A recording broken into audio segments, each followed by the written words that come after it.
Hello friends, आज मैं आप लोगों को बताने वाली हूँ भारतीय संविधान के 22 भागों के नाम, जिसको आप एंड तक जरूर देखिए। एंड तक देखते देखते आपको सारे भागों के नाम मैं याद करा दूंगी और बहुत ही आसान तरीके से आप उसको याद कर पाएंगे और किसी भी एग्जाम पे आने पे उसको इजीली लगा देंगे क्वेश्चंस को। ठीक है, तो मैंने इनको शॉर्ट फॉर्म पे लिखा हुआ है, आप इसको अपनी कॉपी में नोट डाउन कर लेंगे और इसका एक दो बार रिविजन भी कर लेंगे। ठीक है, तो पहले आता है संघ और उसके राज्य क्षेत्र। संघ और राज्य क्षेत्र पहली अनुसूची भी है और पहला भाग भी है, तो इसको अच्छे से याद कर लीजिए। भारत क्या है? एक संघ है, अब वो कई राज्यों से मिलकर बना है, तो इसमें क्या हो जाएगा?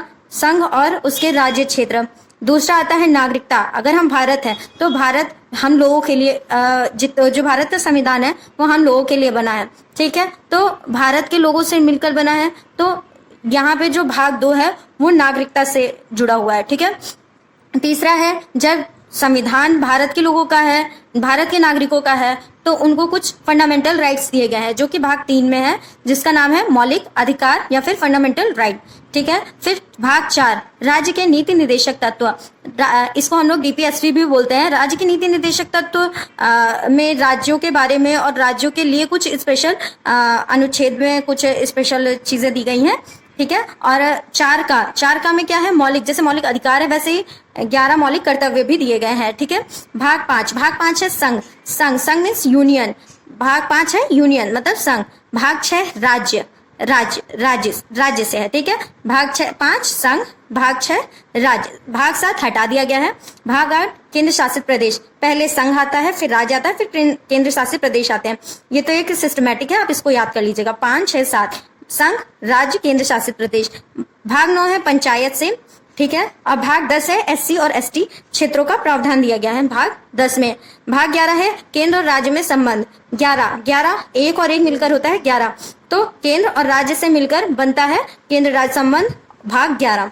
ठीक है, फिर जब केंद्र राज्य में संबंध होगा तभी पैसा आएगा, तो भाग 12 में हो जाएगा वित्तीय संबंध। ठीक है, इसको एक दूसरे से लिंक करेंगे तो आपको इजिली याद हो जाएगा। ठीक है, फिर जब आपके पास पैसा आ जाता है तब आप व्यापार करते हैं, तो भाग 13 क्या है?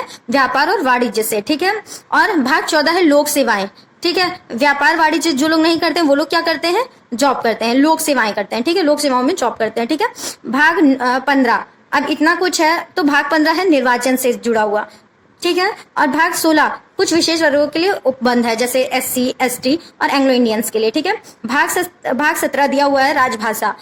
कितनी राजभाषाएं हैं आप लोग कमेंट करके बताइएगा। ठीक है, भाग 17 राजभाषा। भाग 18 आपातकाल से है। ठीक है, भारत में 3 तरह के मतलब 3 तरह के आपातकाल होते हैं। ठीक है, तो आपको वो बाद में मैं बताऊंगी नेक्स्ट वीडियो में। ठीक है, भाग 19 है प्रकीर्ण और भाग 20 है संविधान संशोधन।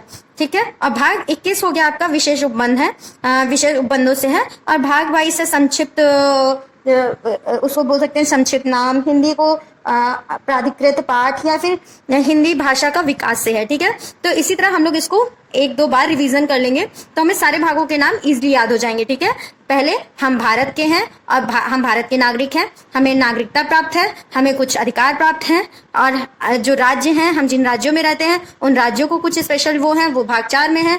मौलिक कर्तव्य भाग 4A में है। 5 में है संघ, 6 में है राज्य, 8 में है केंद्र शासित प्रदेश, 9 में है पंचायत, 10 में है एससी एसटी क्षेत्रों के लिए प्रावधान, 11 में है केंद्र और राज्य के बीच संबंध, 12 में है वित्त, 13 में है व्यापार, 14 में है लोक सेवाएं, 15 में है निर्वाचन, 16 में है कुछ विशेष वर्गों के लिए उपबंध, 17 में है राजभाषा, 18 में है आपातकाल, 19 में है प्रकीर्ण, 20 में है संविधान संशोधन, भाग 21 में है विशेष उपबंध और भाग 22 में है हिंदी भाषा का विकास। Thank you for watching.